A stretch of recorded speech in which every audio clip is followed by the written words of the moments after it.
I tell you this not to tell you like, hey, you can win at claims, but to really understand some key points to get here for me, like shingle identification. I found more leverage in this and I found a way to empower my homeowner. But this was really the piece. I stopped focusing on my old results and I started figuring out how I got there. I started having systems and processes in place. Step 2 was increase the skill set, okay? You cannot train motivation, you can train skill. And this right here, this is skill opportunity. There's breakout sessions, there's speakers. I hope everybody's being a student and taking home new skills from this. That's why I did that $20 thing. You need to be taking something home from this.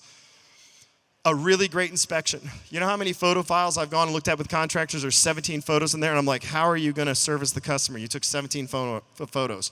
How do you even know how you're gonna manage this? How are you gonna take it through a claim? Non-emotional adjuster meetings, okay?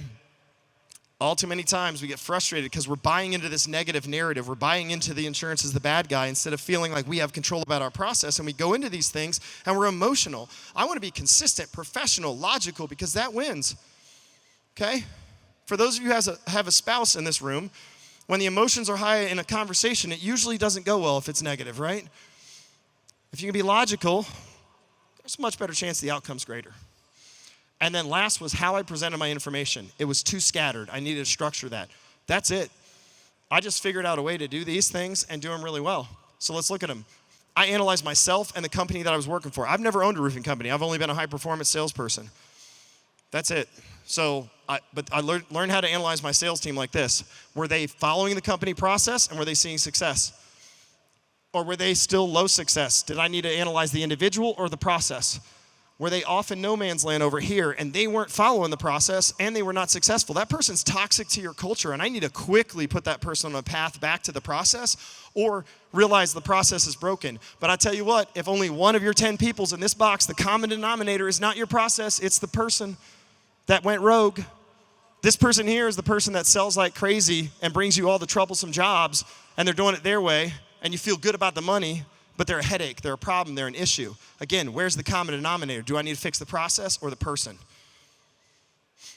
Skill versus will. Again, we can't train motivation. And here, I'll prove that point. Becca, if I offered you $1,000 as a bonus or a weekend getaway, which is more exciting for you? $1,000 for you. Which one? $1,000? What about for you? Weekend getaway with your spouse or $1,000 as a bonus? What? $1,000. Getaway. Right there. That's why it's not measurable. What incites people and entices people and gets them excited about things isn't the same. So you can try to motivate your people, but you can just spike them and bump them. You can't really teach drive and will, and I realized that. So the best thing for the team was teach them skills, to be able to go and execute a process. These are the 3 things. Let me see the owners in the room, and leave your hands up for a second. If you work for that owner, that person took, you can put your hands down, thank you. That person took the risk to start a company. It's their brand, it's their name, it's their liability, and every inspection you go on, doesn't matter if it's an insurance job or if it's a retail job, your first objective is protect against liabilities. Where's the broken siding? Where's the broken potted plant, the grill, the patio furniture, the chip siding? Has every owner in this room had to pay for something that they were like, we should not be paying for this?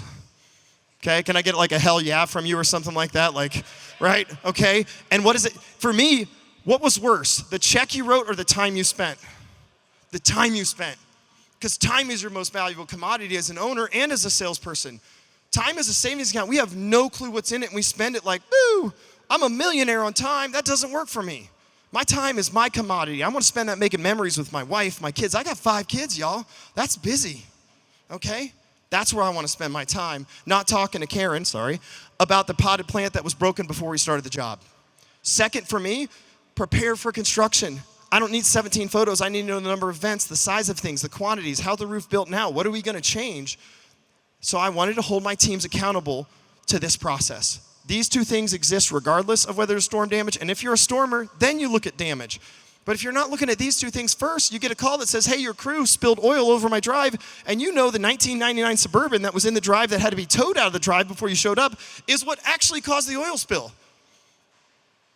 But there you are spending $1,000 to have the driveway cleaned because there wasn't attention to detail in the inspection process.